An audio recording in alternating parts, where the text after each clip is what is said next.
Here are the actions to make time for and prioritize specifically. Number one, salat and the other 4 pillars of Islam. Your 5 daily prayers and the other 4 pillars of Islam. Number 2, people you are responsible for, your children, your spouse and your parents. Number 3, yourself, your health, your well-being, your sleep, your hobbies, your enjoyment and halal entertainment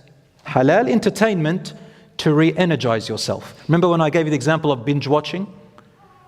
Halal entertainment, if you watch something that's halal, which is not really too many out there, but if you do have an entertaining halal thing, sports or whatever you do, the list goes on. Don't do it forever.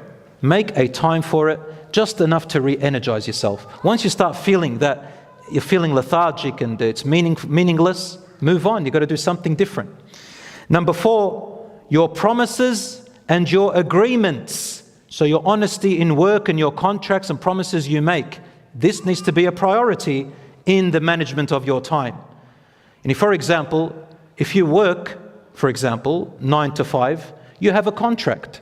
It says to you, leave at 5. Don't leave at 4 or 4:30. Leave at 5. Stick to your contracts, for example. Whatever promises you made, fulfill them. Don't try to cut corners. Number 5, your sustenance and livelihood and income. Allah says, وَلَا تَنْسَ نَصِيبَكَ مِنَ الدُّنْيَا. Do not forget your share of this world. Seek it by means of the wealth that Allah has granted you, the abode of the hereafter, Allah says. But forget not your share in this world and do good as Allah has been good to you. And do not strive to create mischief in the land, for Allah loves not those who create mischief. Allah is good to you by giving you choices, by giving you the stuff that you have. Only we turn it bad. Number 6, learning and seeking knowledge. Deen first. Dunya second. That serves your purpose in life. Some people, they say to me, what's geography going to do for me? What's humanities going to do for me? What's science going to do for me? What's math going to do for me? I say, learn. All of this you get rewarded for if you use it to help the community and others for the sake of Allah. Knowledge is power, and don't ever take for granted knowledge. Number 7, voluntary worship. Include a combination of sunnahs, night prayer, dua, prayer for thankfulness, extra services for someone just to be thankful to Allah. All these little things that you do. Number 8, connecting your family ties. Make a time to connect to someone you haven't spoke to in a long time among your family. A phone call, a message, a visit if you can. Number 9, helping others. Community service, charity. Check on your neighbors. You know, on Eid, there are some people, they go to their neighbors and take ma'mul.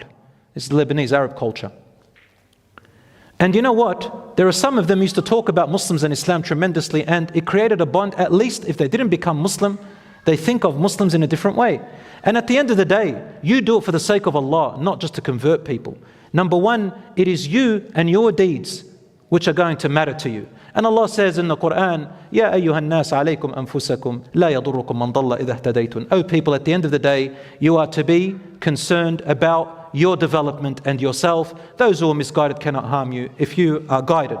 Be charitable to people, brothers and sisters, and even to animals or anything. And lastly, Quran reciting and dhikr.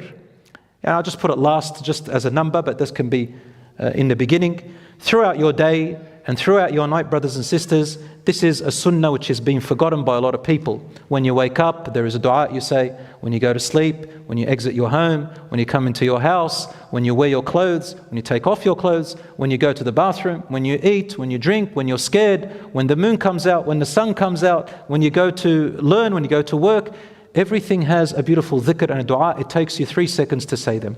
And after your salat and so on. Brothers and sisters, these 10 things should be part of your priority list, which you manage and put somewhere in your life.